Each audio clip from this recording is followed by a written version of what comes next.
Happy Friday. Oh my gosh. I feel like it's just been an eternity since we were last recording. Well, it has been over a week, but it feels like over a year. Feels like, I was going to say 3 weeks. Oh, but I said a year, and I mean that. How much has changed? I mean, I'm a different person since we last talked, Beth. Yeah, I don't even know what I've done, but I feel like it's been a lot. I've voted since last time we talked. Oh, I had voted already last time we talked. Early voting.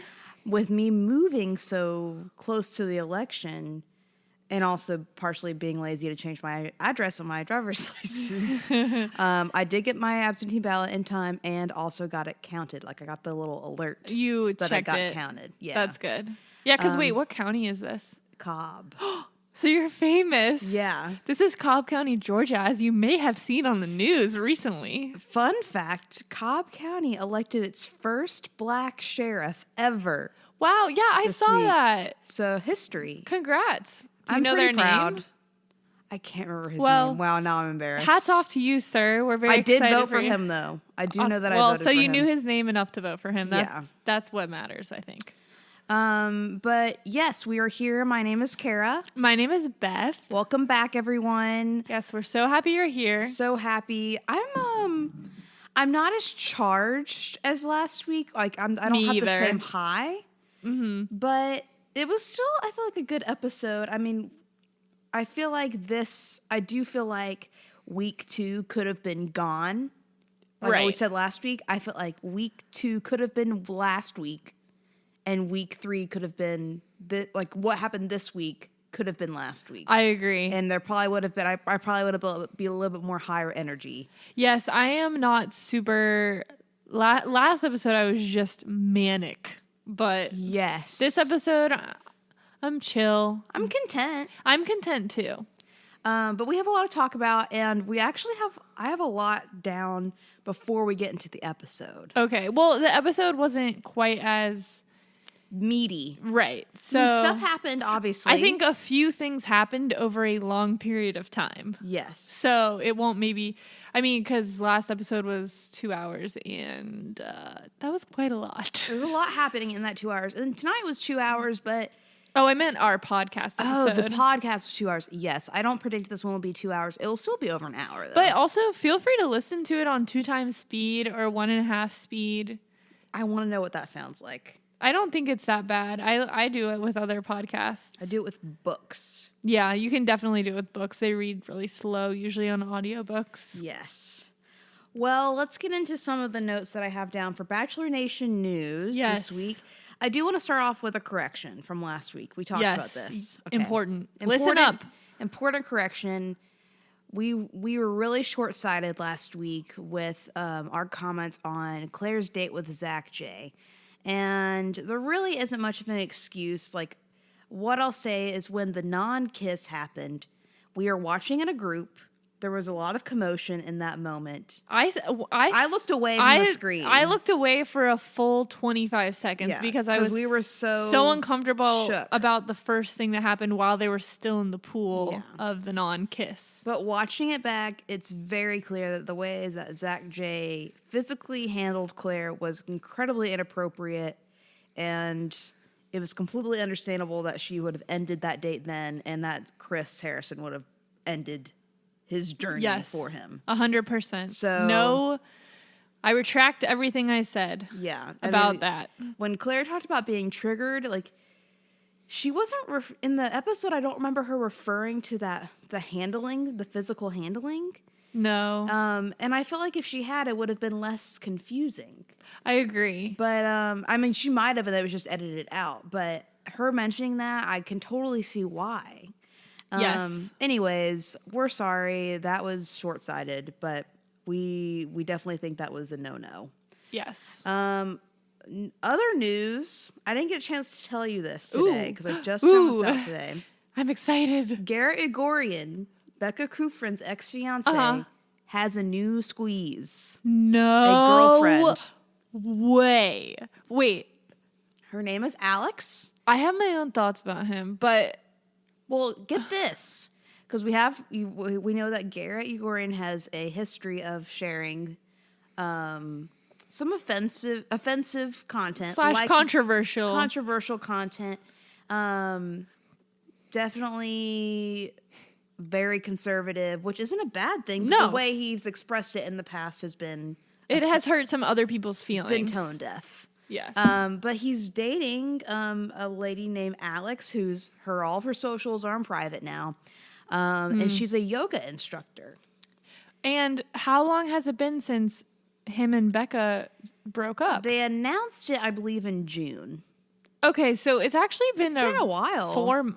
August, September, October. Yeah. It's been 4 months. Okay, I mean... I can't judge. That's the exact time frame that I waited after I called off an engagement, so... No judgment. I, for some reason, thought that just does not seem very long ago that all that was going down.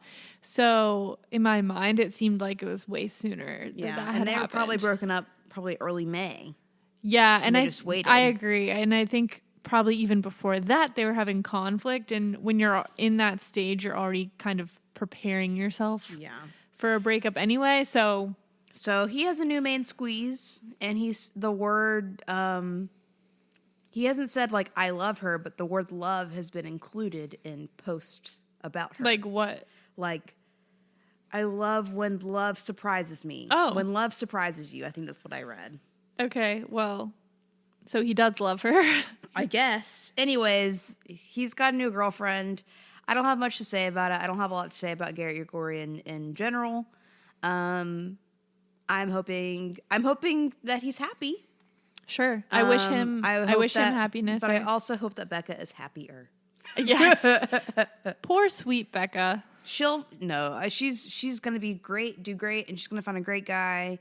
And she's a great girl, she deserves it. Yeah. Other news, Bennett was on the Bachelor Happy Hour podcast. Yes. I mean, they have they can interview the cast because they're a Bachelor podcast. It's just not fair. It's not fair. We should get to interview him too. I've been commenting on his stuff and he liked my comment. Did I not tell you that? No. Okay, but here's the thing. It doesn't really mean anything because he likes every comment because I was talking to... Still took the 0.5 seconds to do I was talking to my friend Matt. Shout out. He's our biggest fan. I've seen him on our Insta being active. He is... Thank you, Matt. Yeah, he's going to be like, oh my gosh, I was mentioned on the podcast. But anyway, I was talking to him, or he screenshotted because Bennett liked his comment that he had made. Oh my gosh. And then he sent it to me and we were freaking out, excited about it. But then he was like, wait, I think he likes everyone's comment. So I commented and I asked him for a closet tour again and he liked it. Which means he's at least acknowledged. And I DM'd him about the closet tour. So I am working on that. Anyway, I digress. He liked my comment. That's all I wanted to say. What I want to say about the interview, we're not going to go into the whole thing, but he said something very telling about footage we haven't seen yet. So basically they asked him, like, who would you give your rose to? And they were basically asking him, like, who's his favorite person from the show? Wait, favorite other cast member? Okay. And he said Ed, Bubble Boy Ed. Ed? Now he says that he says you haven't seen it yet, which I felt like, wow, really walking the line of like revealing things. He says that Ed is maybe one of the funniest people he's ever met. Somehow I cannot believe that based on what we've seen, but I trust Bennett with my life. Yeah, so. I do too. So I'm hoping that the producers have a mind to show us, make sure that Bennett is a truther and not a liar. In the words of Josh Peck from Drake and Josh. Yes. Truther. But yeah, that was one thing I thought was just notable. I mean, go listen to the interview. It's a good interview, but that was one thing that I was like, wow, that's really, we got to keep our eyes on Ed. Sneak peek. I guarantee you that many people listening don't even know who Ed is. Ed is the bubble boy from night one. Also, he has dark, slicked back hair. Yeah, and an accent. He has like a Boston. Oh, or New really? York accent. I don't even know what his voice sounds like. And I remember there's footage we haven't seen of him yet footage of him holding a baby doll, which I don't know if there's going to be like a baby parenting date, like, which is pretty typical of The Bachelor. First, Jordan C with the lion. Yeah, okay. I was gonna say Jordan C, but then I was second guessing myself. Yeah. First Jordan C with the lion. Now Ed with the baby doll. I think it's gonna be a baby date though. Still weird. Fine. Watch out for Ed. That's what we're trying to say. Okay, moving on. Benoit, who is Claire's ex-fiance from 2018, they got engaged on Winter Games. Yes, I did watch that actually. Okay, you did. Yeah. Which is even more expedited than Bachelor or Bachelorette. It's in the dark recesses of my memory, though. Like, I don't even... Yeah. So Winter Games, basically what happened was they gather Bachelor and Bachelorette contestants from across the globe for Winter Games in 2018, which is when the Winter Olympics happened. They apparently were planning on having a Summer Games, but the Olympics were postponed. Right. So they didn't I would love to see that. Then they actually were, according to this interview, Benoit was in the running to be put on Summer Games, but he... now is not interested because he's dating someone. Yes, I did hear that because I did listen to the podcast. Yes. So, but I do want to talk about some of the comments he made on that podcast because, well, I mean, they do kind of support what I've been saying. Oh, no, Kara, we'll get into it, but... Okay, we're about to get into it. I'm seeing some light. I haven't fully changed my mind, but there's been some good info that's come out. Yeah.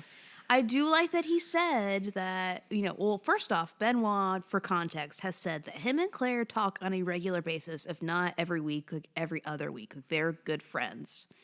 They got engaged. They just realized that, like, their values or, like, things they wanted in life didn't really align, and they ended their engagement shortly after they were engaged. Like, I think it lasted a month. Right. And so they're still good friends. And there's actually, and I forgot about this, whenever they originally were planning to film in March, that they filmed an intro package for Claire, including Benoit. Yeah, and they sat, didn't they sit down together, Benoit and Claire? Yeah. They sat down together and had a conversation. We don't know what they said, but it was supposed to be, a cordial conversation. Right. So that's a missing puzzle piece from this season. And what I told you this week was that I felt like that wasn't included because if we had sniffed out any sort of connection between Benoit and Claire in that intro package, it would divert any attention from the Dale and Claire storyline. What do you think? I think that...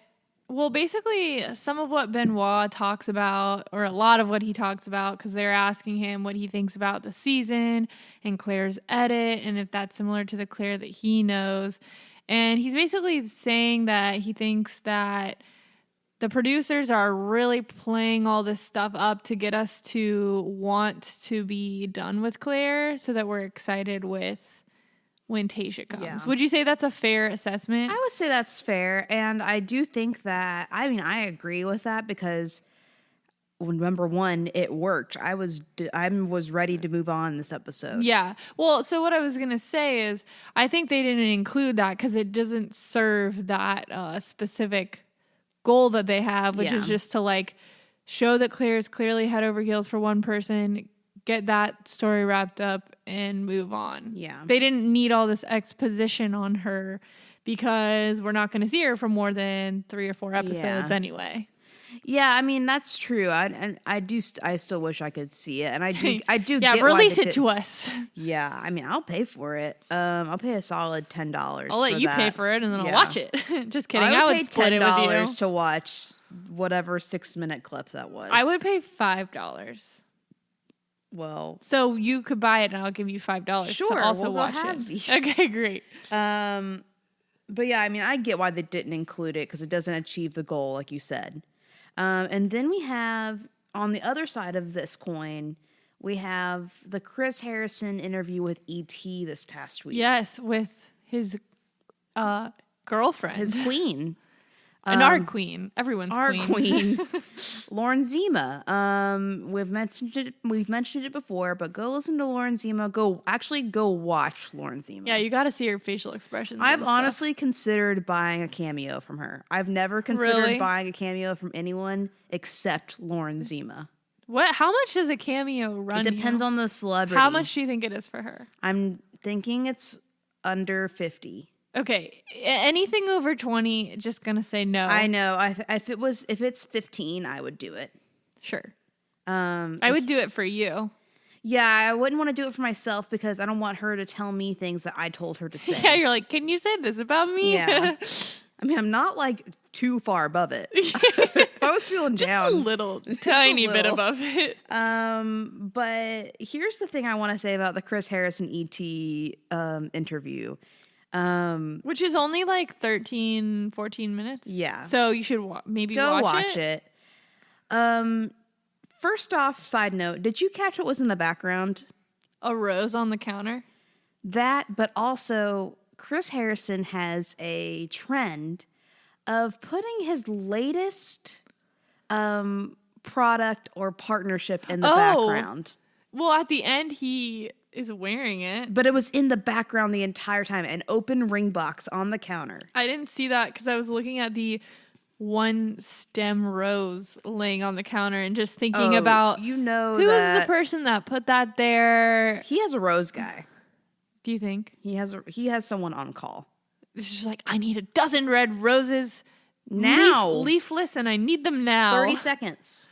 But they like live in his basement. To give you context, Chris Harrison has done a number of partnerships or entrepreneurial It's like he pursuits. invests in a company, right? He's partnered with Manly Bands to do a line of, which I hate that brand name anyways. I just rolled my eyes. Just like go unisex. You're going to be marketing to a broader audience if you go unisex. I don't understand. Also, it's like a ring band for like rubber rings or something, right? No, they're like there's some wooden ones. Like it's just like there's nothing really special about them. I was just gonna say they're Chris Harrison. I don't think we need more of those. No, you can find those on Etsy. They exist. Or Amazon. Yeah, well, but Etsy's probably better. Fun fact. So he does this partnership with Manly Bands. This is in the background the entire time of the interview.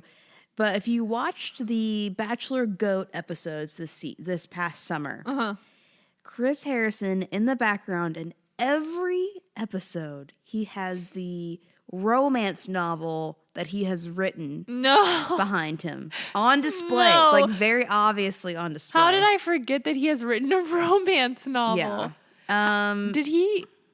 I just. Maybe oh gosh, that really startled me. Beth, during off season, we need to read this book. Let's have a book club. We have to. Okay, this is happening. I love. I'm books. Sorry I startled you. I was actually off season. We have to do that. Okay, but not by a Manly Band. No. Can I go off track for a second about this Manly Band thing? Because I read something else that. Oh my gosh, Chris Harrison. Then we have to talk about what they talked about in the interview. I'm sorry.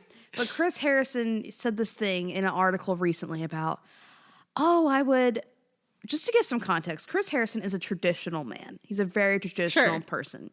He works for The Bachelor. I mean, that's a very traditional show, in my opinion. Sure. He One man dates 28 women. I'm just saying, the most like, traditional. The gender roles are traditional. No, I'm just kidding. I'm just joking. So he says, I would love for a woman to propose to a man on our show. And he only says that so he can say, I would love for them to propose with my Manly Band. Oh my god. Like he was like, speaking of proposing to the man in your life. Oh my god. Like what a cheap. Chris Harrison, get out of here. He's so cheesy. I mean, at this point, the cheese, it's his brand. So yeah, but he can lean into it, but it was bad. It's still just as soon as that started happening, I just turned off the interview. Yeah. I did not watch the rest of it. No, I only watched probably 10 minutes, like the 10-minute meaty part. Nothing actually, okay, while we're on it, let's just stay on the topic for a second because nothing makes me more annoyed than a weird product placement that's like trying to be natural but isn't. Like I've been rewatching Vampire Diaries recently, And there's this one scene where they are like in this cave trying to summon some witches or something weird. And they need to look something up. And this show was made in like 2010 or whatever. Yeah. And so they need to look something up, but they don't have internet. So someone pulls this little like black thing out of their pocket, and one of the characters goes, "Oh, what's that?" And he goes, "It's AT&T MiFi." Yikes! Like, what is happening? Ouch, that's so bad. It was so bad. And then they also do it with like Ford. I guess they had a deal, so they would like show them driving, but then they would show the steering wheel and then show them like press like Ford Fusion, call, blah, blah, blah. And there's just nothing that breaks the fourth wall like a... Yes. Community also does that. Have you ever watched Community? Yeah, of course. They did that with Subway. Yeah, that was kind of funny, though, because they did a better job. They had the person named Subway. Yes. That was so funny. They did a better job, but it was still... I think because it had to be so obvious, they just leaned in. Right, which was in some ways a better choice for their purposes show. And their brand. But yeah, it's Chris Harrison. Yeah, Chris Harrison, Vampire Diaries Community. That's what they all have in common. Okay, so let's get into his comments about the editing of the show. Yes, I want you to go first because you know I have different opinions than you. What I have to say is kind of far fetched, but I want you to go ahead. Okay. So he was like. I mean, the interview is basically him trying to say that, no, this is what happened. And Claire was in control. And she was the one, like, every step of the way who was controlling the process. And honestly, after what we... Instead of the opposing point, which is, it was all production, and they were trying to push her out, basically. Yeah. I think that the truth is always somewhere in between the two sides of a story, and Claire is kind of taking the position of a lot of this was all production, and Chris Harrison's taking the side of like, no, this was all Claire.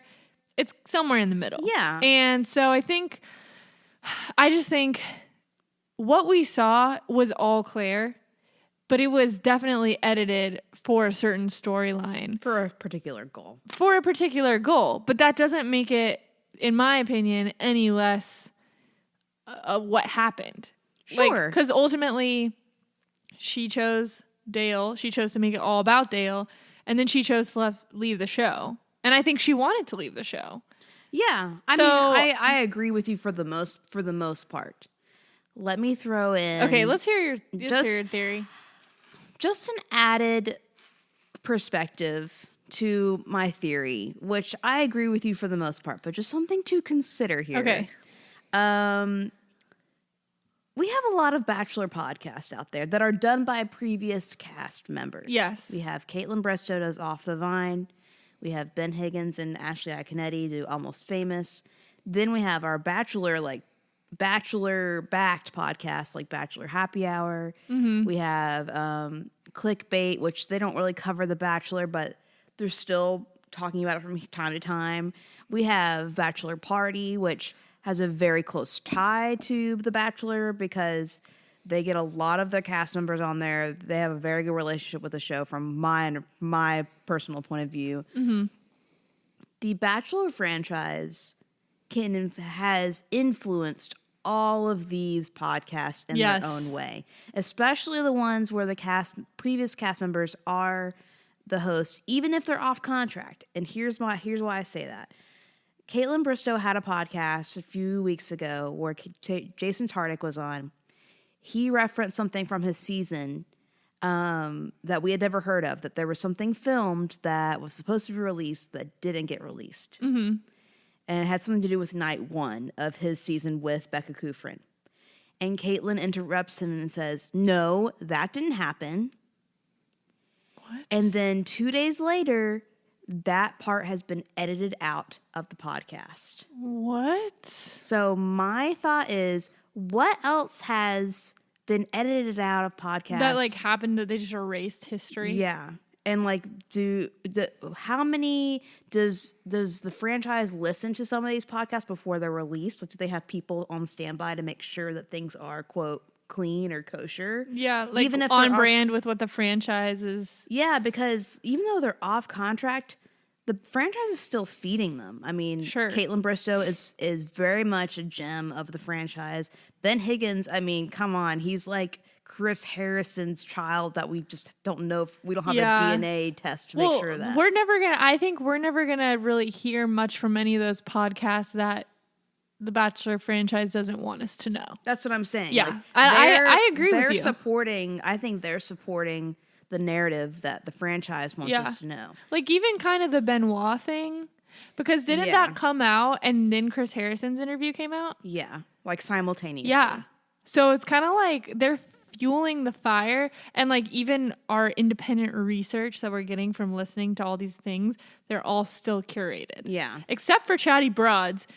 And they have said a lot of really spot on stuff so far. I haven't listened to the past also couple Game episodes. of Roses. Game of Roses, just some spectacular insight. But that's just what I'm saying. I just think that the franchise has their hands in a lot of different things that we don't necessarily, when we're listening, consider. Yeah. And I think that there's a lot of things supporting their narrative and maybe less popular narrative. Yeah, I agree. So, I agree with that. That's just something to consider. Not a crazy theory. I agree. Okay, my last thing before we get into the episode. I know we've had a lot to talk about before we get into the episode, but apparently Claire's home address and phone number have been passed around by minions of some sort, and she has been receiving threats. Oh my gosh. And the Dale Moss Instagram Live that I shared with you the other day, where he was talking a lot about like, okay guys, you can have your opinions, but like when it starts putting someone in danger, that's when it's not okay. Yeah. And he clearly had a lot of emotion, but he wasn't like enraged or anything. He was just passionate about what he was saying. But apparently that was a response to Claire's home address and phone number being passed around, and people. Oh my God, who would do that? Someone evil. And how did they get it?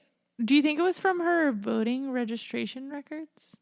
I have no idea. Aren't those public? I have no idea. If you knew her birthday, you could look it up. If you knew their birthday, like their last initial, which we do. Yeah, and their first name. Their first name.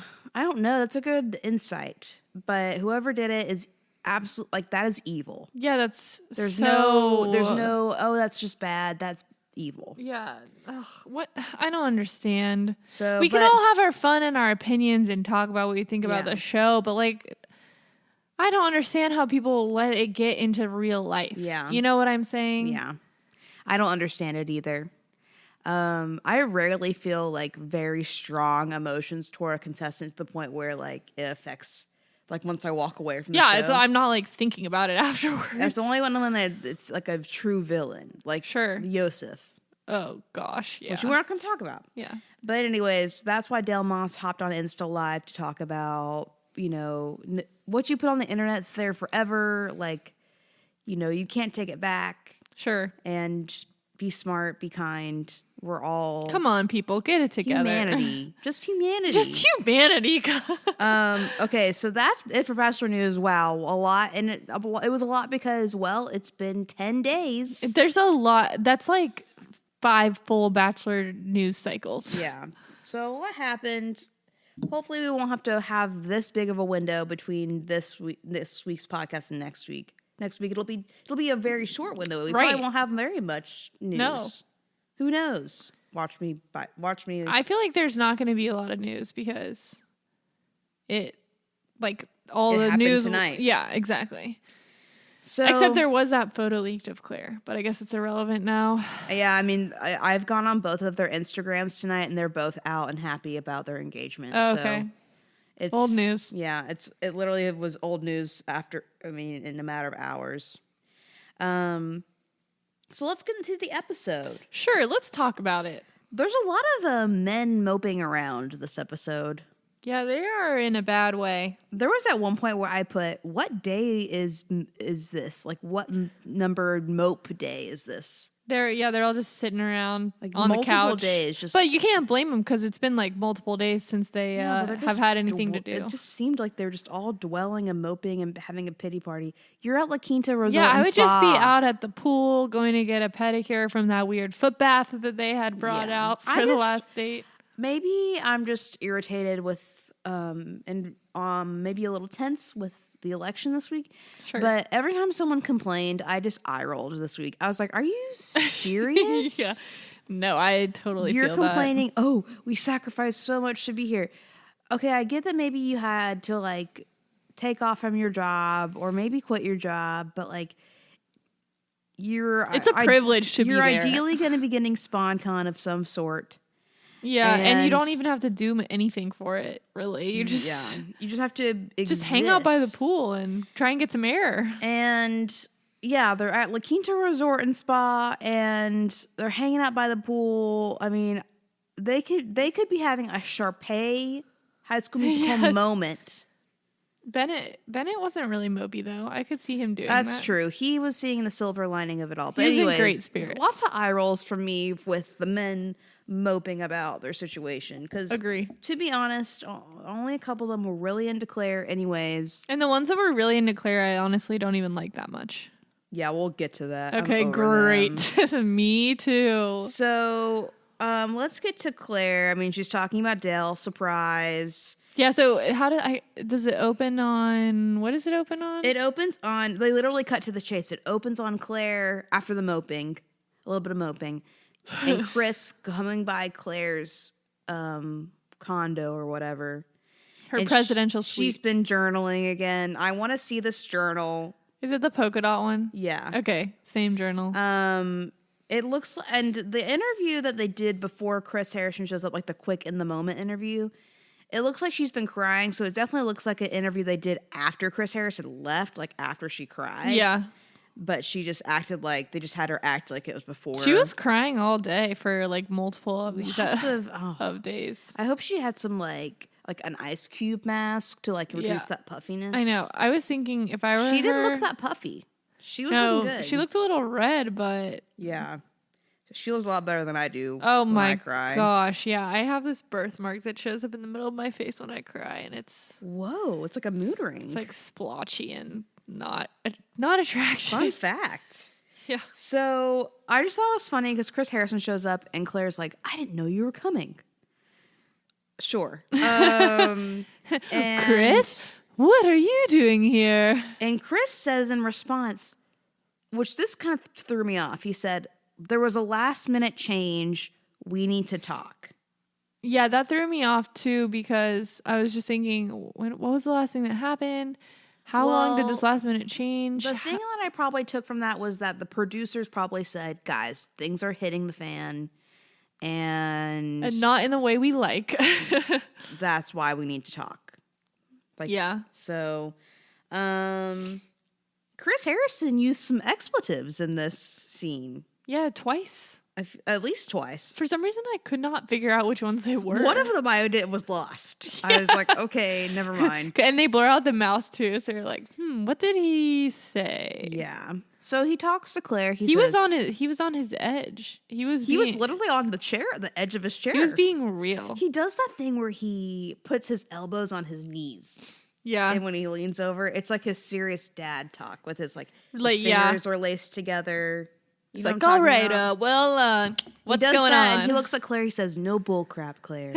Don't bull crap me. And because he wanted to know if Claire had been talking to Dale ahead of time. Right, which I never really thought they were, truly. I still don't think they were. No, I don't think they are at all. But so he tells her not to bullcrap her on if she looked Dale up on social media and if she's truly still in this process, which she says, I'm in love with Dale and I didn't look him up on social media. Wait, she did look him up. She did look him up, but she didn't talk to him. Yes. And she said that. Which I sure as heck would have done the same thing if I were in her position. Yeah. I don't know why anyone's poo-pooing her for No, that. it would be stupid to not. Yeah. The guys are looking her up, so I don't understand. She's getting the opportunity that no one else, no other leads get. I would do it.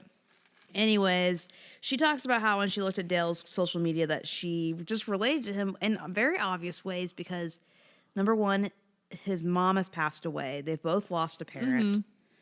And they both have family members in care facilities. Right.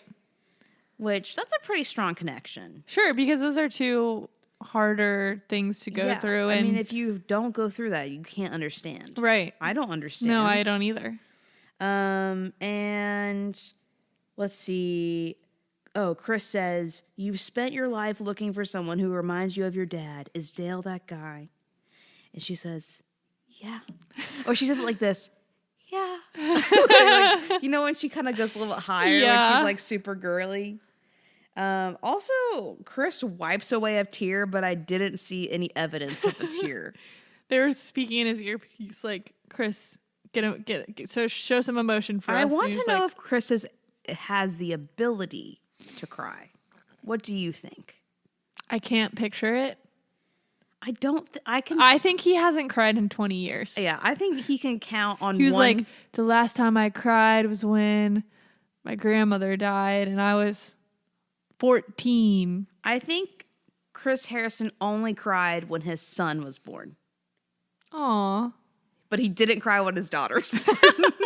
I feel like it would be the opposite. No, maybe not. He's someone to carry on his name. Yeah, that's true. Anyways, I think he can count on one finger. What's his son's name again? I don't remember. Chris Harrison Jr. But so they just talk. I won't go into all the details, but it was pretty real. It was what we were expecting. I was vibing with it, honestly. It was a good, honest conversation. I like the honest Chris Harrison. Honestly, as much as I don't like meaningless cursing, I do like some selective Chris Harrison cursing. Me too. There are some It brings him down to earth. Yeah, it makes him relatable. Let's get more of that. Weren't we talking about... Where's it? We were talking about a scruffed up Chris Harrison. What do you mean? Like a battered... What weren't we talking about that? Where he was like looking a little disheveled. And then we were saying like, yeah, we need more of that. Oh, he had a couple of buttons on buttons. So I feel like this is more of that energy. Yeah, we need more of that. But selective. We don't need it all the time. It still needs to be special.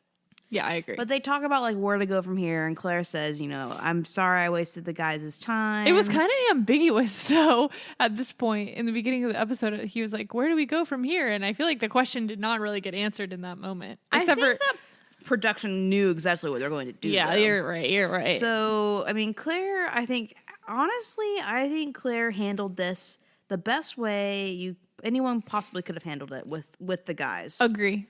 And so yeah, they had this conversation about what to do next, and it's become apparent that Claire's going to move on with Dale, and they're going to have to end it with the other guys. We don't know how yet. We just know that they're going to. And Chris Harrison, drops in on the guys, hanging out. What I noticed, half of the guys are dressed up and half of them are not. What? I didn't notice that. And I was wondering, like, are half of the guys just getting ahead of the game with getting ready for the cocktail party? Wait, so they're in suits? Yeah, like, there are people in suits and then guys in, like, tank tops. Maybe they got caught by surprise. I don't know. And some of them were getting ready. And some of them were like, I was trying to get a couple extra minutes outside at the pool. I just know that the people I saw casual, or definitely the people that I would see putting it off to the last minute. Oh, that's Kenny so funny. is not going to put on a suit until he absolutely And he barely even puts on because he still wears a tank top underneath. Or a dog shirt. So he says that Chris Harrison drops in. He says that there's not going to be a cocktail party or a rose ceremony, and that he'll see them tomorrow. They were all so sad. And then he pulls Dale out in front of everyone. Yeah, like, and then the cutaway was like, yeah, we didn't want to do this with Dale in front of all the other guys, but he literally has them all in a group, and then he's like, Dale, can I talk to you outside? Yeah. And then they never see him again. What would have been really cool is if they waited to disperse and they did like a shaky camera movement and like, Dale, over here. in the bushes. Yeah. That would have been really, really cool. No, they wanted to get those men talking about what Dale was up to. As if they weren't already. When they do that, we start to see Blake Moynes' cracks. Oh my gosh. Blake Moynes. I told you from the very beginning. Wait. You didn't like him. No, I did not like him. From the second he came on my screen, I said, get out of here. Again with your insight. And I was criticizing Claire for knowing about it with Dale too soon, but I knew it was Blake Moynes the second I saw him, so. Yeah, we start seeing the cracks, and it becomes, as the episode progresses, it becomes more and more apparent. And he looks like Luke P. a little bit. Yeah. And it kind of... Luke P. and Buzz Lightyear mixed together. Oh my gosh. I would love to see Blake Moynes put on a Buzz Lightyear costume because you wouldn't be able to tell the difference. No, especially if he puts the cap on so his hair is covered and he's shaved. Because Buzz Lightyear doesn't have a beard. Yeah, but their body is shaped the exact same way. Yeah, but we'll talk more about him, but I'm over him in short. Never mind. What happened? Just a weird sound. Don't worry about it. I listened to a podcast about ghosts recently, and now I'm really on edge. That's why I jumped earlier when you made that. I won't go into how I feel about ghosts. Okay, yeah. I'm too scared. Yeah. I'm going to have to drive home late, so... What? Ghosts are in my house. No. We're not going to get into it. Okay. I'm scared. So, anyways... I'm so shook. If you're watching the YouTube video, maybe you'll see our reaction to what happened in my home. Well, maybe this won't be on YouTube because whatever just happened, I think turned our camera off. Yeah, we got sabotaged. Okay. Anyways, wow, where were we? So, we get a shortcut to Claire cuddling her little dog. Oh, I took a screenshot of that. We don't know that dog's name. Tell us the name. I need to know. This dog has soaked up many a tear. That dog is like, it never needs tissue. It never needs a bath because every time she cries, she never has to buy tissue. She just wipes her whole face on it. Yes. It's like the Dale Pants thing, except it's her dog instead. Oh my gosh. It's cute though. It's a cutie dog. It seems like... I think a lot of dogs are just emotional support animals in general. Yeah, that dog's like, I did not sign up for this. I think the dog is very thankful to be there. Like trying to get away. Like, I'm just trying to sleep. And she's like, no, I'm just kidding. It's probably... I think it's very willing to serve. But we fast forward to Claire and Dale's one-on-one. And, I mean, this dress... That was a va-va-voom. Va-va-voom moment. And... Which it was not super explained how we got to that moment. Very much, very rushed. It was just like, and now this is happening. I mean, I'm glad they didn't drag it out, but I was also kind of like, whoa. Yeah. It was going fast. Like, the speed was... Yeah, but what I will say is this date, we just hear a lot of the same thing that we've been hearing. Claire saying that she can't focus because she's always thinking about Dale. Well, actually, I thought this date was kind of interesting because we saw more in-depth interaction between the two of them. That's true. And that's something that we haven't really seen with her and any of the men. So I feel in the history of the show a whole lot, yeah, I would say. I feel like it gave more context into why they were clicking so well. Yes. Even though the whole like, oh, your dad hitchhiked to your mom too kind of thing was like... Let's talk about that for a second. So I liked that Dale asked the question of, I want to hear more about your parents' relationship. Yeah, because obviously Claire's obsessed with her. Well, also your parents' relationship or whoever's in your, the adult in your life, their relationships definitely influence your relationship in some way, whether you like it or not. But, so Claire says that her parents met one time, and I've shared this before on the podcast, but her parents got engaged after 3 weeks and were married after 3 months, and were married for 42 years. Wow. And Dale talks about how his dad we don't get a timeline of his parents' relationship, but we do know that they were together until his mom passed, and that his dad also hitchhiked to both of their dads hitchhiked to go visit their moms because they were both broke but in love. Was hitchhiking that common? It was much more common back in the day. But it still seems like if a guy hitchhiked to come to you, would you think, is that romantic or is that if they were legitimately broke? I've definitely dated guys where I'm like, come on, you can drive to see me. You're not that broke. That's the worst when you're like going out with someone. They're like, could you drive? Because I don't have any gas. Yeah. Ugh, let's not get into that right now. Maybe another episode we can talk about that.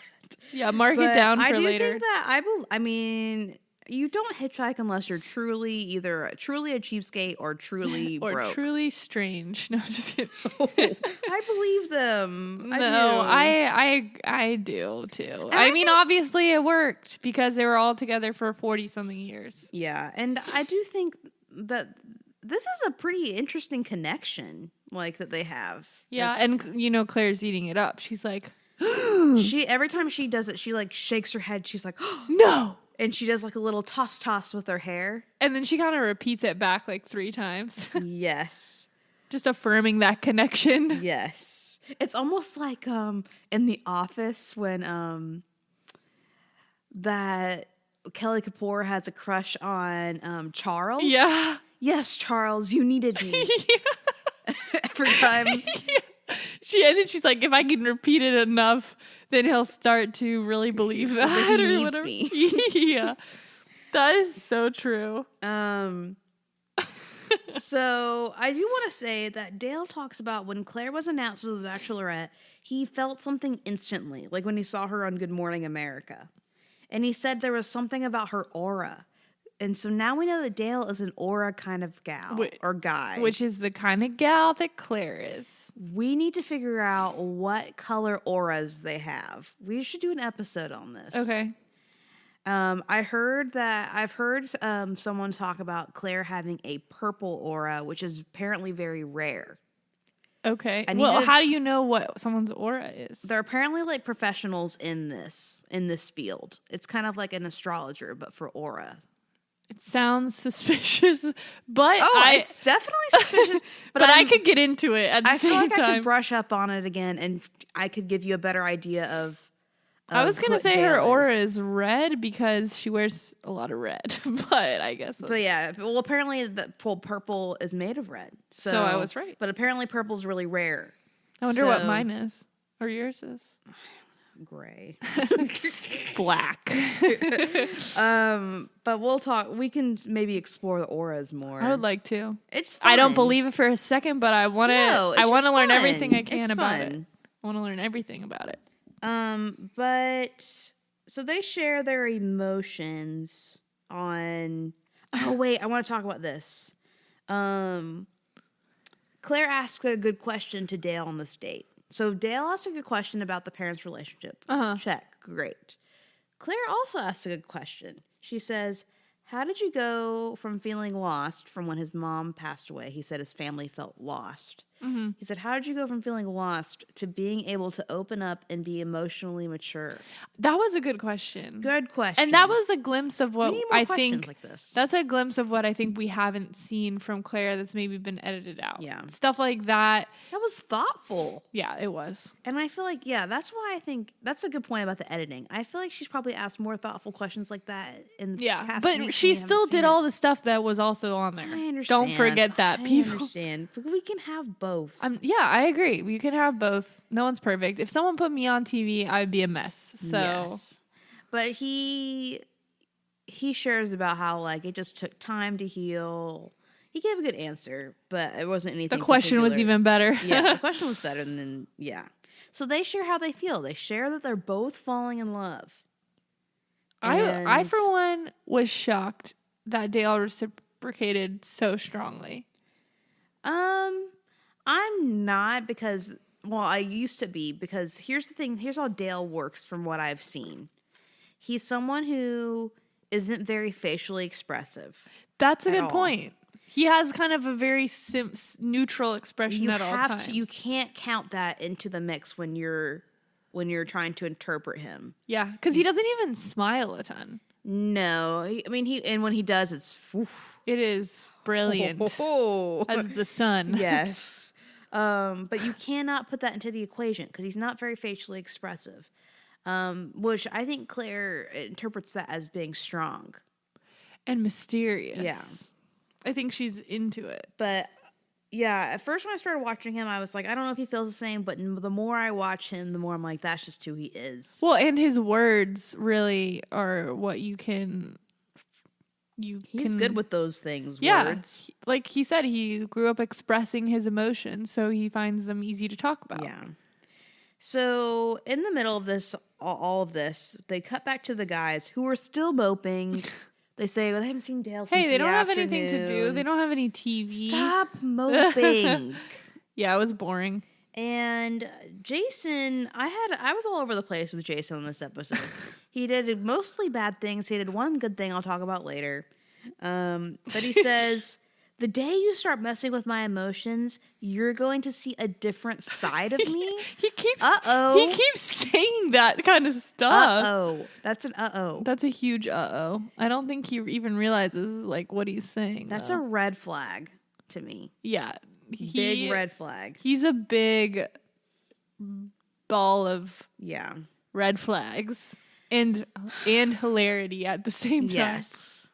And what I loved here is we got our first, from my knowledge, our first ever Bachelorette night vision moment. Wait, why don't I remember this? There was a quick moment with Blake and I think Kenny, who are both mope stars. Yeah. They both love to mope. And they're like pretty irrelevant. They're both complaining. But I feel like they were the ones that were complaining the most this episode. I think Kenny complained the most for no reason. Dale complained. I mean, not Dale. Blake complained the most, but sort of had a reason. Yeah, but then Kenny. Yeah, I'm over him. Anyways, Kenny's still hilarious. I'm over his star tattoos. I like it. I'm getting them. Side note: Claire also has star tattoos, and maybe that's why they initially maybe had a connection because they both have star tattoos. Well, there you go. But we get a Bachelorette night vision moment, and I think it's funny because they both look in the direction of the camera, and I think they think to themselves, "Oh, no one can see us," and they continue their complaining, and but they literally are just saying that it can't be Dale, and they just keep complaining. Dale's great, so I don't know why they're saying like. It can't be Dale. She can't already like him that much. Yeah. He's a good guy. Maybe we'll find out more tea after the season's over. Yeah, maybe. But I just thought it was weird how there was so much camaraderie amongst the men, and then as soon as Dale became the front runner, it turned. Like, they still have camaraderie amongst the group, except for Dale. Yeah. I mean, that's pretty natural. Because I think that they also, a lot of those men, they're looking to have a connection with Claire. So they're obviously not going to like put it on her. Yeah. Well, except Kenny does later. Yeah, Kenny totally does. Which Kenny throws Claire under the bus. Yeah, he does. Well, he threw away any chance he has Claire. But we'll cut back to Claire and Dale away from the complaining. And she says that she wakes up thinking about him. And there's a funny moment here because they're sharing their love. It's really cute. It's sweet. And they're talking about love. And Dale says, it's right here, right in front of our face. And Claire says, what's happening? And they're going in for a kiss. And Dale says, like love. I was like, okay.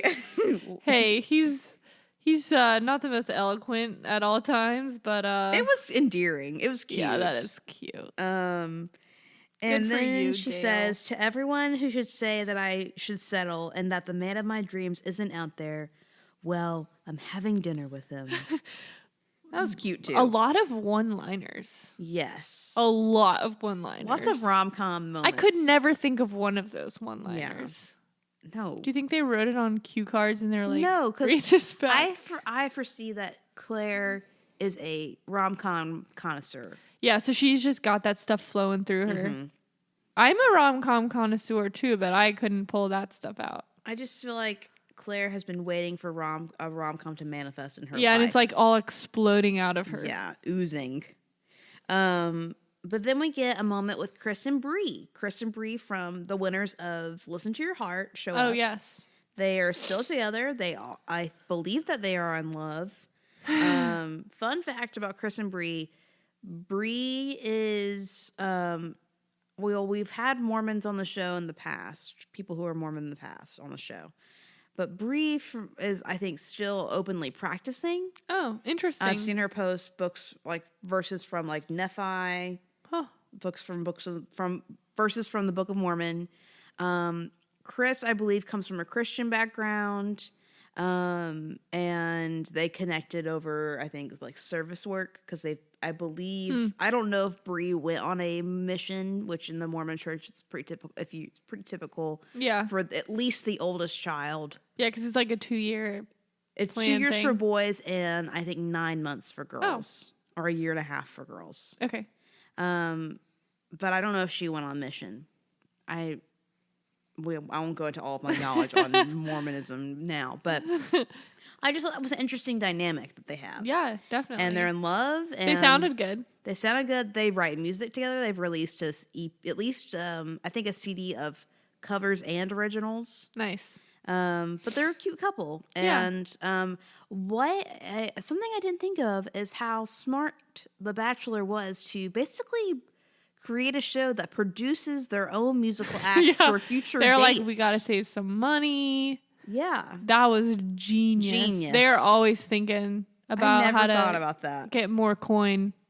I didn't think about that till this very night. That's smart. I didn't think about that till you said that, but I'm blown away. Yeah. So, romantic song. I mean, two people in love singing to two people in love. What could go wrong? We have lots of making out. Yeah, and Claire's like, her whole back is against Dale, and they're both facing forward, and then she like that's a challenging angle. Reaches up to make out with him. That was a part I had to say. Nope. That's a challenging angle for anyone, but with their height difference, it's even more challenging. It was shocking. I mean, learned that Claire is flexible. Oh. Well, speaking of, they cut to Claire and Dale spending the night with each other. Oh, wait, I totally forgot about that. Yeah.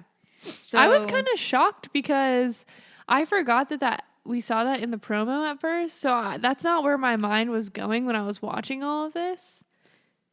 Maybe it's just because, I mean, I feel like I'm bragging, but when I saw that scene, I was like, that is not fantasy suite. That is a one-on-one that has gone I didn't think it was fantasy suites, but I just wasn't thinking about it. Well, it happened. And I was shook. So Claire and Dale wake up together. Their clothes are all over the floor. Classic. And Claire says, I'm falling in love with you, and I felt it, and even so, more now. Yes, of course. Of course you felt it more. You physically felt it. You felt it all. And there was a little oopsie moment here, because Claire's like, I wonder what's going to happen next. Well, she knows what she wants to happen next. Yeah. And this is where I thought it was maybe going to go south. Yeah, well, here's the thing. Dale's eyes were like closed the entire time here. Like, he was very tired. Yeah, he was understandably he was asleep for the whole conversation. And those conversations you have, like when you're at a sleepover and you're like falling asleep and you don't remember. Like, yeah. So I'm gonna give Dale the benefit of the doubt here, but she's saying like, what's gonna happen next? And maybe he's just so tired that he just didn't want to have the conversation. I mean, maybe he was on the same page with her, but he says, I really haven't thought about it. I know. I was like, uh-oh. And then she was like, well, think about it now. Yeah, she said, think about it. I just think he just needed a nap. They probably been up all night. Yeah. And now he's exhausted. He's laying in the bed. He's falling asleep. Yeah. I really do think he just needed a nap. But I thought, this is not going to go well. Yeah. But it worked out. Yeah, we're getting to that very soon. Yeah, we got to Yeah, so cut back to the guys. They're still moping. This is where I put, how long are they going to do this? What else do they have to do, Kara? I want to note that Chasen says here that, I don't think that Claire would take it that far. Yeah, he said she respects the process too much. It's like, Chasen, you don't know Claire. No. You don't, how long have you known her?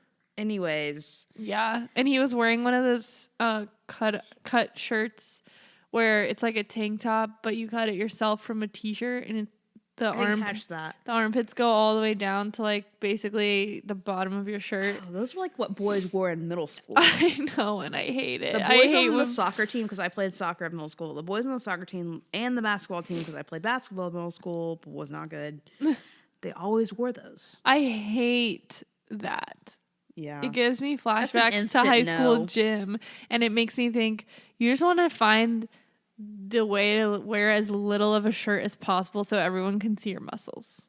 Yeah, I didn't like that. It's not a look. Not my type. Sorry, Chasen. But I just thought that was funny how he felt like he knew her in that moment. And he was completely wrong. Absolutely wrong.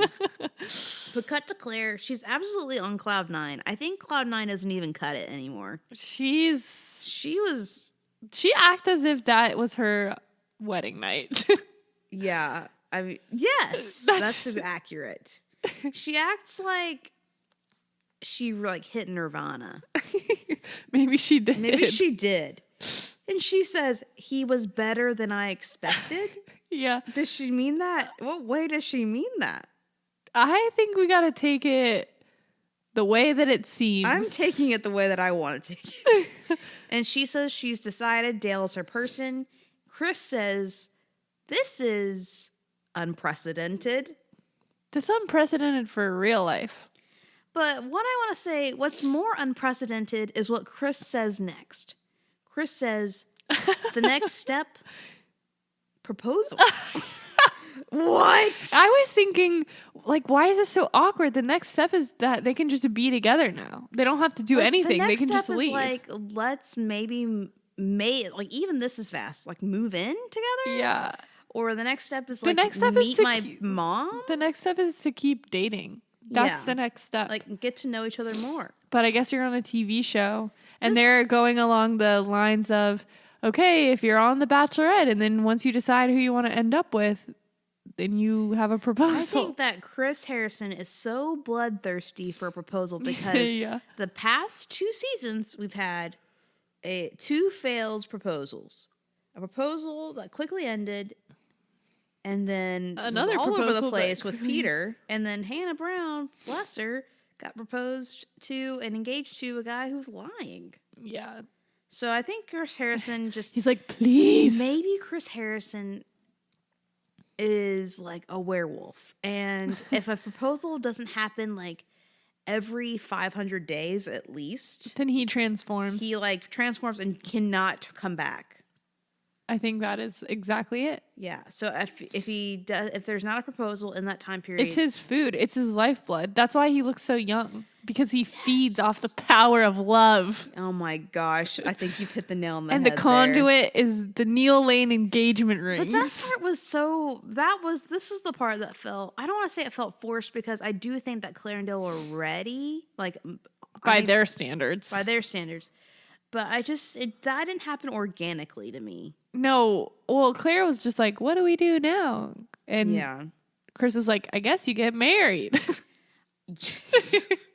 And we do see Neil Lane later, but in this moment I put down... I didn't see him. Oh, he gets FaceTimed in later. Oh, how did I miss that? Maybe it was at the very beginning, like after commercial or something. Oh, yeah. I was skipping through the commercials because I was recording it. So...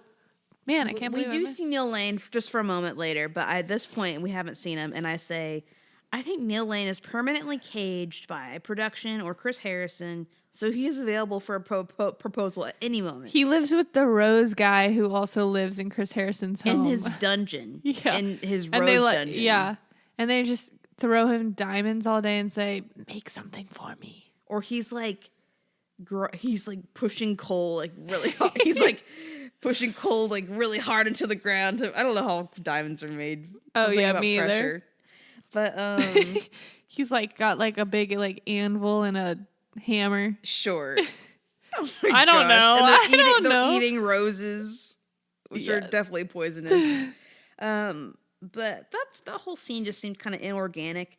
And then... I mean, it was planned, so it wasn't organic. Yeah. So then we get to the guys finding out that their journey with Claire is over. I laughed out loud. What I want to say, no lead ever has had to break up with this many guys at one simultaneously. Time. Like usually at a rose ceremony, you get to say bye to them one at a time. This is a all in one. Cut the cord. So, and I think she handled it the best she possibly could have. Yeah. What else do you do? I don't know. I have no critiques for her. I was thinking about, I don't have any critiques because I was thinking about me being in that situation. And I don't even know if I would have the guts to do it. Yeah. She did it. She did, I think, at least an A job, if not A+. Yeah. I don't know what you could say differently. I don't think she could have done anything differently. I did not like Blake Moyne's behavior here. At all. No, he's stupid. He's incredibly passive-aggressive, and it probably was just out of hurt. And, Kenny was openly aggressive, but Blake was more annoying. Blake, what he said here was, I'm just scared you're going to get hurt, and it just sucks for the guys that thought there was something there. You're talking about yourself. Just say that you're hurt. Just say that you're hurt. Say that you're hurt and say that it sucks for you personally. Yeah, and then Kenny comes in saying, you should apologize. That was really funny, though. I was enraged. I think Don't tell me what I should do. I think that, like, Claire's reaction to him saying that, it kind of made it cringe, though, because she was like, which I agreed with her, where she's like, I will not apologize for love. And I feel like I wish that she had been more like, that's stupid. Why would I apologize to you? Like, I kind of wanted her to go in and roast Kenny and not be so, like, shaken by it. You know, I was like, girl, don't let her. At this point, she's just so nervous that she just... Yeah, and she just wants to get it over with. Like, she doesn't care about them. She just wants to go be with Dale. Yeah. What I want to say is it's really silent. I was like, man, the men are really giving her the silent treatment. Well, what do you say, though? I mean, I would be a little most miffed. of the guys here don't have a connection with her, so like I just don't think that they're in a place to really be giving her the silent treatment. But thank God, when Claire says that she won't apologize for love, Jason, who's all over the place, he does do one good thing this episode, and that is when she says she won't apologize for love, he says, as you shouldn't. That meant so much coming from him more than anyone else, because if Riley had said it or something, it would have been like, oh, he's just trying to put the smooth treatment on. Yeah. But Jason, he's all over the place and you never know what he's thinking, or you never know what he's going to think or do. But then when he does say something, you're like, that is exactly what he is thinking in that moment, because he is not capable of saying anything other than what he's really thinking. Sweet. So I mean, and it was very genuine. Yeah, I mean, I disliked 75 to 80% of his actions this episode, but this one was good. Good job, Jason. Yeah. And then Ivan says he admires her and that she's brave. Yeah, but then later he was talking about how he was confused or something. Don't worry about it. I love Ivan. And then Ben steps up and says that he came on the show because of her boldness. And that he admired her for her boldness. And even though it didn't end the way he wanted. I thought that was Zach. No, it was Ben. Oh. Ben. Why can't I remember that? But Ben says that even though it didn't end the way that he wanted, he was happy for her. Yeah, that was really nice. I put Ben up for top 4 for Tayshia. The reason that he could say that is because he didn't have a connection with her. Of course. That's why, like, they're Blake not on is the same sulking. Page. But also Blake sucks. Blake stinks. So we've seen all these episodes or like, what are the words I'm thinking of? Previews of Clare crying with like producers in the outside. Why are their faces blurred? I don't know. I don't know. Because I was thinking, are they producers or are there just these random... They're producers. One of them's wearing a cowboy hat. Aren't they? Sun. They're in the middle of the desert. But what a look. Find out that Claire is crying because she just thinks the guys are great and she hates hurting their feelings. Wow. How unmomentous. Boo. Here we also find out, Blake, I get that you've made an effort, but I feel like you're just having a little pity party. Yeah, he could not care. I could not care less about how you feel, Blake. Well, he tries to get us to pity him because he says, I even bought a book on Alzheimer's so I could understand her mom. Which I get that's sweet. I get it. I'm glad you did I did some studying. But if you want a pat on the back for it, then it loses all its meaning. You don't get a pat on the back for being a decent human. Yeah. This is 2020. You have to step up. That's kind of like what I tell Nate when I've been gone or something and I get home and he did the laundry. And he's like, oh, I did the laundry. I'm like, I'm not going to congratulate you for doing something normal. Wow. Is that rude? I don't know. No. Well, I can say I'll say thank you. No, I think that I like that, Beth. I might adopt that. Okay, feel free. Feel free to use that. I'll pour back and see how that goes. Yeah, Nate's a very he doesn't get offended by anything, so it works really well. But yeah, for someone more sensitive, he is. You could say anything. I know. I've said some things to Nate that I could not say to other people. Yeah, and he loves it. I'm glad. Oh, it's so relieving. Yeah. Wow, some insight on my friendship with Nate. Anyway. But Chris Harrison FaceTimes Neil Lane. It's very brief, and he says he needs a ring today.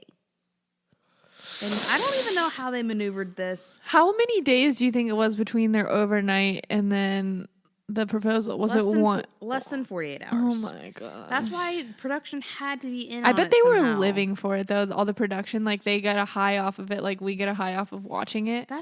Yes, because I do think that part of me thinks I would be an awesome producer for the show, but then I also wouldn't be able to sleep at night because I would be so too human and I would try and help them too much. I would be. But I also have a manipulative streak, so. Oh, I definitely could not look myself in the mirror if I was a producer on this show.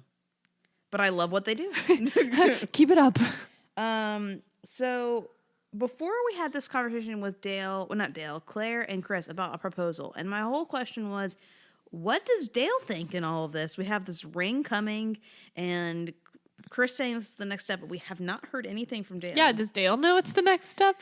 Granted, it could just be presented to us in a different order than it actually But it was happened. weird to think about them going back and forth and being like, Claire, this is what's going to happen. Dale, you're going to propose now. Yeah, odd. I didn't like it. I didn't like it either. I mean, the transitions were rough. Yes, I do like that it ended the way that it did. I'm glad they're happy and in love. Yeah, me too. But yeah, it didn't seem organic, like the transitions. Yeah, their love is organic though. And Dale shares with Chris that he is in fact in love with Claire, not just falling in love, but in love. And Chris shares that Claire has broken up with all the guys and will be waiting for a proposal tonight. That is so cringe. I wonder how stressed out Claire and Dale were in this moment.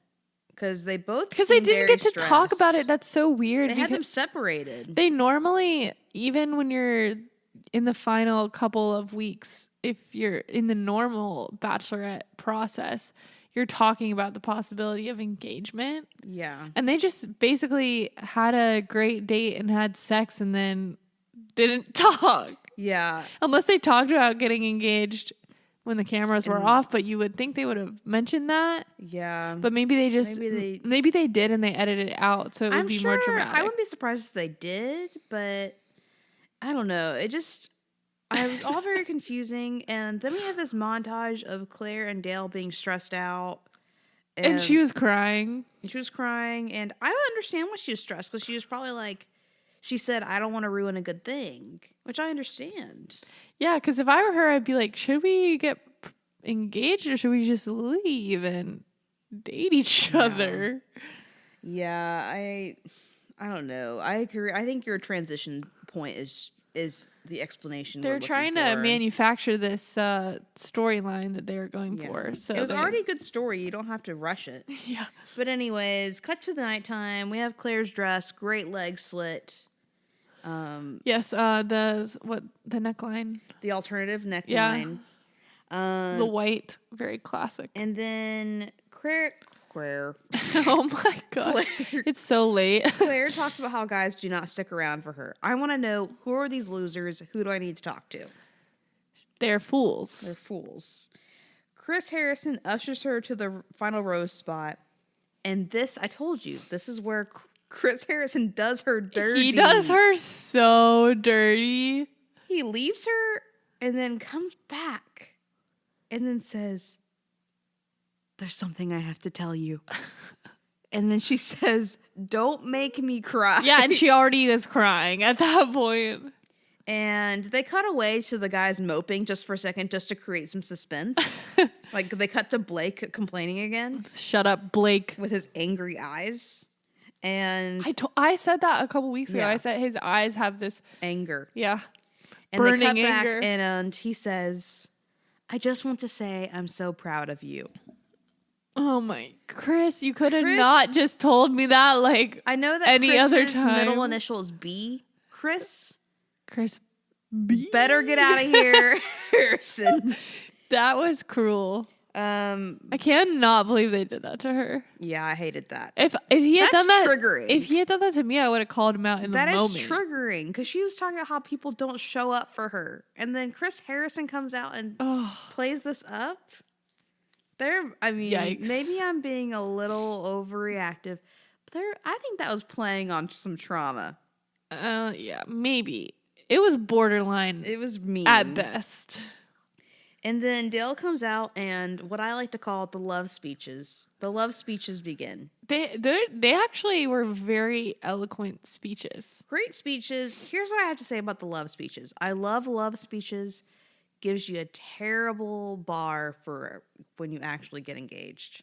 Yeah, because when you actually get engaged, that's not how it goes. Outside of reality television. I'm not saying they didn't actually get engaged here. Yeah, but like I think back to my engagement. Well, how did your engagement go? I mean, I'm happy with my engagement, but it's not like that. No, I mean, Cam just said, "No, will you marry me?" That's exactly what Nate said. I was just we walking. Had plenty of conversations before. Yeah, so do we. And it's not like you don't talk about how you feel. Yeah.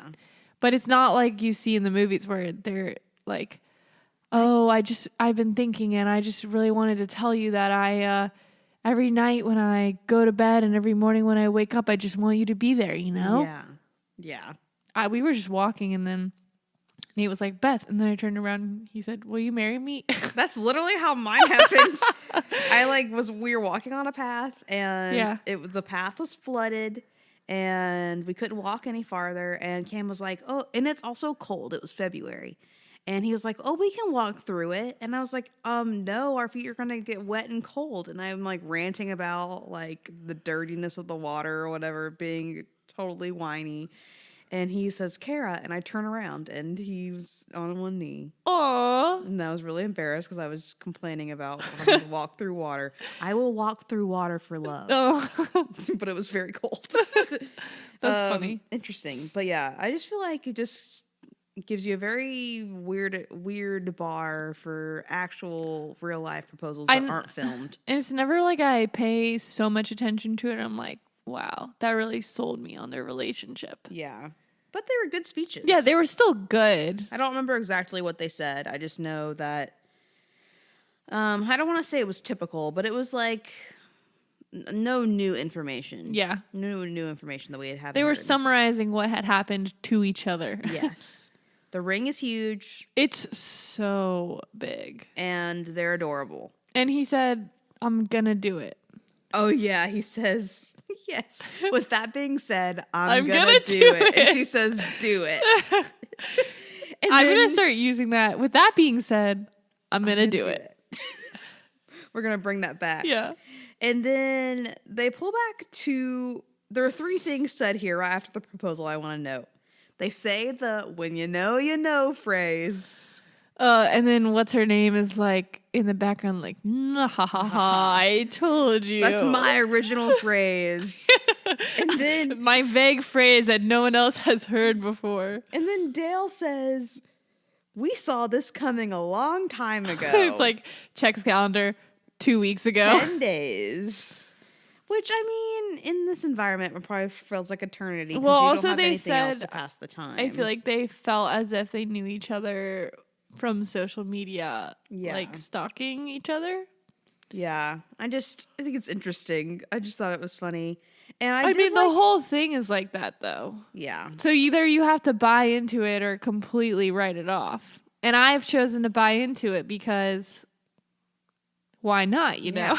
No, I believe in love and I want to be optimistic for them. I'm optimistic for them. I really am. Last episode, I was over it. This episode was just like, we just got to be happy chill, for them. but I'm happy for them. Why would anyone choose to not be happy for them at this point? I think because they're annoyed with what Claire did last episode. They need love in their life. Yeah. Oh, my notes just went dark. Oh, there we are. Okay. But yeah, if anyone's just not happy for them at this point, then they need a hug or something. Yeah. You need a prayer. And then I thought it was the cutest thing when Dale said, this is when things get exciting. I agree because I feel like that too. Like, there's so much focus on the engagement and then the wedding. It's the finish line. But the most exciting part is just your normal life starting together. Me too. That made me feel warm and fuzzy inside. That really got me. That connected with me. And then right after it, we have a Becca Kufrin reference. Because they say, let's do the dang thing. That phrase drives me insane. Let's just forget that and just ruminate on this is where things get exciting. Yeah, because immediately after that, all my feelings are gone. Well, then immediately after that, he had his bright smile. Oh, he did. So cute. His teeth are so white. Ross white. But they weren't looking Ross white because there was not that blue light effect that was happening a couple weeks ago. They were... Did you just spill water all over? Water spillage over here. Oh my gosh, it's on my bottom. Oh no. Oh well. It's love. Love will bring me through. Okay, anyways. Okay, so we do have to get back to the guys. They're still moping. I can't believe after all that happens, there's still like 30 minutes left of the episode. But we can get through this pretty fast. It's because not a whole lot happens in this 30 minutes. But Chris goes back to the guys. They're still moping. I didn't like this. Kenny asks Chris's opinion on Claire studying the guys ahead of time. I just felt like that was manipulative. Kenny, what are you trying to do? Kenny, what's your goal? What's your objective? I think he thinks he's smarter than production. He's like trying to get them to do what he wants. And Kenny, you don't mean anything. They're operating on a different level. In terms of the show, you are essentially irrelevant, except for you are the chief complainer, so they will play all your sound bites. Yeah. I mean, like I said, he's funny to me for some reason. Mostly I don't see it anymore. I'm sorry. No, you don't have. I'm not saying that I like him. I'm saying that he's funny, and I'm interested every time he comes. I find him annoying. Every time he comes on the screen, I'm like, haha, what's he gonna do? No, I cringe. I love it. But that's okay. I like your perspective on this. Thanks, Kara. The guys get the news of the proposal, and they're shook. Blake literally has head in hands. He's crushed. He's pulling his skin down, causing more wrinkles than he needs at this moment. Yeah, Blake, you didn't barely talk to her, bruh. I didn't like how overreactive he was in this moment. I get that. That's a red flag. He's being passive aggressive, and that's never a good look. No. You just gotta let it go. A grown man. Although he's only 29 and Claire's 39. That's grown. His brain is fully developed at 29. Also, Dale's 31 and Claire's 39. Dale's 31? Yeah, I'm pretty sure. He looks like 26. Oh, so you thought that he was younger. I mean, I'm happy that he's 31. Yeah, anyway, I don't know why I brought that up. I just was paying attention to it because I wanted to see what their age difference was. That's not a lot. It's 8 years. His brain's fully developed, so from what I've read, men what I've heard is that men's brains are fully developed at 28. What? But you can get to a lot of minutia with like gender and whatever, but we're not when are women's brains developed? I think it's like 24 or 25. I made it. But then if you get into like people who are transgender, gender yeah, stuff. Then what? It's like, what's that mean? I don't know. I'm not a scientist. I am not either. We're not here to answer those questions. All we know is Dale seems mature. And Dale is mature and his brain is fully formed. Blake's also probably. It's fully formed, but not in a good way. Yeah. It's formed into a bad form. So Chris shares that the men can choose to stay and continue their, quote, love journey or leave. And Jason makes a good point here. He says, how long do we have to make this decision? We're not in a, Jason, newsflash, we're not in a scenario where we have a lot of time to make any decisions. We have someone who just made the decision to get engaged in a very short amount of time. And you need to make that decision. He's like, how long do we have? 2 weeks? 3 weeks? I mean, this is a much easier decision, and he has the same amount of time to make that decision. I just think it's so funny that him and Blake are both like, oh, but we had such a real connection with her. I think Blake and Jason should have both gone home. I agree. I think it's more annoying that they stayed. Yeah, very sus. And I think it's not fair to Tayshia. No, because the whole time they're just going to be like, oh, Tayshia's great. I just, I can't stop thinking about Claire. It's like, okay, fine, but then leave. Venting. I feel like we're going to get them venting to Tayshia about Claire, and I don't want that. Yeah, because that's so, like, that's not what she deserves. In the words of Nate Short, when go home. Yeah, if bye. You're that sad, fine. No, and also no one cares, unfortunately. I mean, I feel for them, but go home. I don't feel that bad for them. They're fine. I feel a little bit. They're fine. But and Jason's like, I never opened up to anyone else like that. I'm like, what did you say though? I'm sorry. Is that being rude? I mean, as an oversharer, I cannot connect to that at all. Yeah, me either. So I don't know what he means by. I think he just needs someone else to share with. If that's all that he's shared, he needs to share more. I mean, that's how you like get more used to it. It's just by sharing a little bit more. Maybe not all of that all the time. Yeah. But, he obviously is not used to sharing his thoughts. Anything. He's like, I actually shared my thoughts for once. I've never done that. Well, we hear all this, the guys have to make a decision, and then they do this dramatic time lapse to nighttime. Yeah, and that was funny in the desert. All of the guys stay. Now they do build some tension, barely, to see Blake come in. It was barely tense for me because I didn't care. Yeah, I wasn't nervous about anyone leaving because the ones that I thought should have left stayed. Boo. What I want to note here is Jason's the last one to come in, and Easy says, "That's my roommate." Yeah. And what I want to say, Easy and Jason being roommates, that is a lot of energy in one room. And a lot of in a small mismatched energy, right? There's a lot of because Easy's like energy. but the more fun, like easygoing side, and Jason's like the really intense. I still think Easy's excitable though. Like it's intense. They could definitely get each other worked up. Yeah, I just think I wouldn't want to be in a small room with all of that energy. Me either. I think I'd be very nervous. It's just also funny that they kept that in. Yes. They were like, that deserves to go. So they have roommates. Well, who? I wonder. My guess who is is Dale's roommate? I want to know who Bennett's roommate. I'm thinking it was Damar because him and Damar seem like good friends. But Damar was the one he was giving a tour. I know, but I still think that. Yeah, him and Damar is cool. Close. He is so cool. He's so cool. If I could be a fraction of cool that Damar is, like, I'm thinking maybe I could get to like a 1/8 cool if I really tried. Really Do you think that the guy who plays Frozone in Incredibles is cool? Because that's the energy that Damar gives me. That is such a good. He is so cool that he's Frozone. That's what he reminds me of. Swag. Yes. Oh my gosh, I'm shook in a good way. Should we ask him to say, "Where's my super suit"? Yes.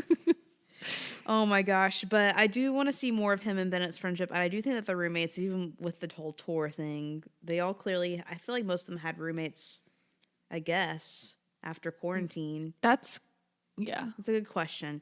Because we were operating under the assumption that we didn't. Maybe Blake was Dale's roommate, and that's why he hates him so much. I feel like we would have heard and seen more of that, because if he hadn't come home, Blake would have been like, he never even came home last night. Yeah. Whereas Chasen was the one who said that. That's true. So maybe it's Chasen. But Chasen's too chill to complain as much as Blake does. But Chasen did complain a little bit. But not nearly as much as Blake. What I want to say is, when Chris comes in and announces that the Bachelorette is arriving, there's this really cute split-second moment. I'm going to get a screenshot of it. When Brendan and Joe both grab each other's legs. Oh, my God. And they, like, look at each other for a second like, she's coming. Oh, that's so sweet. It was so cute. And I was like, are they friends? This is the friendship we need. Also, Brendan's black turtleneck He's suit. working a turtleneck, a mock neck, whatever. It was fire. Fire. Yeah, I don't need it. Let's not dwell on it. I'm going to get a little flustered over here. I'm not getting flustered, but it looked very cute. It looked really good. And then we finally get the moment we've been waiting for. Tayshia finally is here. It feels like a marathon. She was just breath, everyone. She was from the second she came out of the limo, it was a breath of fresh air. Yes. Her whole presence lit up the screen. She's effervescent. She is. I put down that her laugh could kill cancer. Could cure cancer, sorry. Yes, she's effervescent. Oh, she's a princess. She is. She's so gentle but strong and funny and pleasant all at the same time. And playful. And you could tell Chris was so happy to see her too. Yes, cleansing breaths. I bet everyone took a deep breath. And as soon as she walks into those men, they're going to be like, I honestly think except for freaking Blake, they're not going to have problems with like, oh, I miss Claire. Because Claire's not great, but because Tayshia is so great. She's so great, and she's completely different. Yeah, she is. And she's a smoke show. They're both smoke shows, but Tayshia is... They're just different kinds of smoke shows. Yeah. Anyways. I'm excited for the men because they're going to... Oh, man. They lucked out. Yeah. I mean, I think if I saw Tayshia, I would be attracted to Tayshia. I am attracted to Tayshia. But I'm so excited. I just feel like we have a clean slate. It's going to be awesome. It would be better if Jason and Blake would be gone, because I don't want them complaining to Tayshia next week. But otherwise, we're not going to have any drama because I feel like all those guys are so cool. Yeah. Like, all these guys are actually, a lot of them are really cool. It's a great group of guys. I'm not one for a mope fest. Like, get over yourself. Whenever I've gone through a breakup, after high school Kara was a little dark, but it's a short rebound. We move on. I agree. You just gotta, all right, get over it. Yeah. No reason to dwell. Yeah, and with especially when you knew someone for like 10 days. Yeah. And those relationships lasted a lot longer than 10 days. The ones I broke up with. So. Anyways, I'm just over Jason and Blake. Obviously, I've talked about it enough. I'm hoping that they'll be gone soon. Jason's kind of funny, though. I mean, I wish them the best. Jason's a curveball, and I kind of like that he's around to see what he's going to say. He did have his one shining moment this week that really did put him, in my opinion, a little bit better than Blake. Oh, yes. If I had to choose between the two, Jason, 100%. But Jason's just more unpredictable, which makes me a little on edge. Yeah. Blake is very predictable. Sorry, that's just how I feel about it. Let's end on a good note. We're so excited. Tayshia's finally here. Yes. And she, in her princessy vibes. Yes. Queen vibes. So excited for next episode, honestly. Yeah. I'm ready Which is on Tuesday. I hope that next week we have this clean slate with the Bachelorette, hopefully a clean slate with our government. Yeah. Maybe we'll at least know who the president is going to be for the next 4 years. Actually going to be in 2021. I don't know, but at least we have the comfort that Tayshia is here. Yeah, that's what I'm looking forward to personally. Yeah. So, cleansing breath. Great end to the night. Obviously, we weren't going to see the reactions of them seeing Tayshia, but I was dying for it. I was too. I want that reaction. I'm hungry. So bad. Feed me. I don't even know what I'm saying anymore. Well, the show does end on like and you left the room, but the show does end on some clips of Dale and Claire in the kitchen cooking a meal, being cute. Oh yeah, and like around. Having an interview about how life is post show. That's for next week, I think. Oh man, if we get Tayshia time cut because of an interview, I'm gonna be mad. But they did show some scenes of Claire and Dale being really cute making a salad. Which I'm not surprised they're making salads. I mean, look at her. She's look at him. Fit. Look at both of them. I want them making waffles. I want them making Taco Bell. Making Taco Bell or ordering. I want them eating Taco Bell. Grubhub or DoorDash or Uber Eats. Oh, that sounds so good right now. But that was really cute. I liked those scenes of them in the kitchen together and Dale being really flirty with Claire and Claire giggling. It was cute. But I really hope that the interview that they talked about doesn't cut into our Tayshia time too much because we've been waiting long enough. Yeah. And I am happy for Claire and Dale. Me too. I'm just ready to move on from their story. Yeah, let them be happy. Leave them alone. Yeah, we don't need anything more from Only them. good vibes here. So true. Speaking of good vibes, wait, we have to do our recommendations. Yeah. So this is our segment called Will You Accept This Recommendation? Do you have your recommendation ready?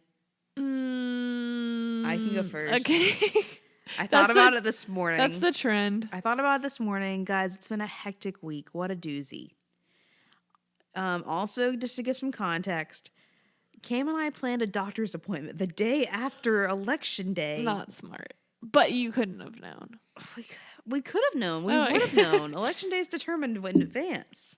Oh. But it was not a good decision. So there's just a lot of hectic energy that's been going on this week. Yeah, especially in Georgia. And you know what? Especially in Georgia. Jeez Louise. Things are what still is up in the air. State that we live in? And what I want to say is routine can ground me. And I don't have a whole Say lot it again. I don't have like a whole lot of routines. So I have 2 routines that are seasonal, but one routine that grounds me in the morning is my cheese toast. I saw you post that you had cheese toast, and I was skeptical. No, cheese toast. Isn't that just a grilled cheese? Don't you dare. I've been sleeping on cheese toast. Here's the thing. It's a very British thing. Really? Yeah. I do have British ancestry. Well, there you go. Here's the thing. When I was younger, my grandpa Daz, he would make us cheese toast when I would sleep over at my grandparents' house. And for breakfast. And the best grits on the face of the planet. Oh, I'm so hungry right now. He would make them slow grits. Yum. And I want to say this. I don't know if it was subconscious, but I didn't have cheese toast since my grandpa died 8 years ago. Wow. I haven't had cheese toast until 2020. Wow. And now I'm back on the cheese toast. So what is it? Just a piece of bread and some... I have 2 slices of cheese toast every morning. So it's not a sandwich. It's like... No. Why? It's the same thing. Toast. Why are you getting mad? Because grilled cheese, you butter the bread right. and you cook it on the stove. Yeah. Grilled cheese, cheese toast. See, they're the same. No, cheese toast. I simply have 2 slices of bread. Uh-huh. I put cheese on it and I put it in the toaster oven. Okay. And it's absolutely delightful. A deconstructed grilled cheese without the butter. Anyways, so it's healthy. Healthier. It's not trash, but what I love is having the edges kind of crisp and the middle still kind of soft. And I'll eat the edges, and then I fold the middle part like a taco, and then I eat the rest of it like a taco. A sandwich. You are describing a sandwich. Guys, cheese toast, if you're not on that boat, and you can have dairy-free cheese toast. There are options now. But it sounds like a good snack. It's a great snack. Yum. Let me do not be fooled. But it's been in 2020, especially the cheese toast in the last 6 months or so every morning is just a great reminder that life is good. Lots of things are crazy, but we have cheese toast. Well, I'm happy it makes you happy. Thank you. That's what's important. It's not a sandwich. What's your recommendation? Mine? Yeah. The thing that has been getting me through the past week is Vampire Diaries. I love that that's been getting you through this week. It is a balm to the soul because a balm to the soul. A soothing balm because I don't know why, but it's just like I just love it. I don't think you don't have to like explain yourself to It's me. all on Netflix. We're watching The Bachelor, so yeah, it's all on Netflix, and I've watched it before. I've really watched it through like once, and then I've kind of like sporadically watched it through, but I just forgot so much stuff that happened, and it's so dramatic and like you're really invested in it, but it's also funny because it's a CW show. I still haven't dove into it yet. You could totally get into it. I've just never been a vampire gal. It doesn't really matter. Okay. I've been watching How I Met Your Mother again. Lately. I couldn't finish that show. I adore that show. I mean, there's some things that don't age well in that show. But like Barney's whole character. Yeah, I want to talk to what's his name? Neil Patrick Harris. I've been wanting to talk. I mean, not that I talked to him. I've been meaning to talk to him. I want to know what he thinks about that character now. But I adore Marshall. Yeah, to no end. Like, I think that if I were a television character, I would be Marshall. Really? Yeah. I tried so hard. Nate and I watched like 5 episodes, and I just couldn't. I couldn't get super invested. It's not for everyone. I mean, just like some of the jokes now that I know are kind of funny though, so I'm like glad that I watched it. They have jokes on that show that like you have to be in for the long haul for them to be truly funny, because like there'll be a reference in one episode that won't fully manifest. The show will only be fully funny if you watch the show. Yeah, in its entirety. Anyways, maybe y'all check out Vampire Diaries. I've just never been a vampire person. Just try it, please. Once I finish How I Met Your Mother, which I'm very close to in an embarrassing way. Please I'll try it. Please. I'll report back. Please. Speaking of if you don't love it, don't tell me because I don't want to be crushed. I won't. Speaking of recommendations, if you like this podcast, recommend it to your friends. Subscribe on Apple Podcasts. Leave a review. We have 8 reviews. Wow. 8 5-star reviews. What I'll say. We love a 5-star review, but I love seeing the text reviews. Yeah, where they actually write out. If you really want to make our election week, cheer us up, give us a little texty text review. Yeah, it's always a good surprise. And also, I didn't know this about podcasts until we had one, but like you don't get information on how many people listen. You just get downloads. Yeah, you just get downloads. But like I've listened to episodes of our podcast and I don't download it because if you just listen to it on Spotify or Apple, like it doesn't automatically download them. Yeah. So we have no idea how many people listen. We know we have the downloads. At minimum 100 people are listening. Yeah, but we just want to know. We just want to know. So leave a review, leave a 5-star review, give us a little message. We're also on Twitter at cabbage. Sorry, let me start over. Our Twitter handle is at cabbage_batch. I tried to change it to Cabbage Batch Pod and I can't figure it out, so that's what it is. Right now it's cabbage_batch. I've been live tweeting the episodes during the commercials because I have to take notes during when the episode's actually on. They're funny tweets. I had to start the episode late, and so I couldn't live tweet anything, but you did a good job. Yeah, you'll help me next week. Yeah. And then lastly, if we do post our episodes on YouTube, there's no visual there, but we are on YouTube. Maybe one day we'll have other content on there that actually is video. Yeah, we kind of tried. We kind of tried today, but I guess it didn't work out. Something malfunctioned. The ghosts. Those were the ghosts. They want to stop us. Scary. But yeah, the reviews really do brighten our day. Yeah, so why don't you just go ahead and do one?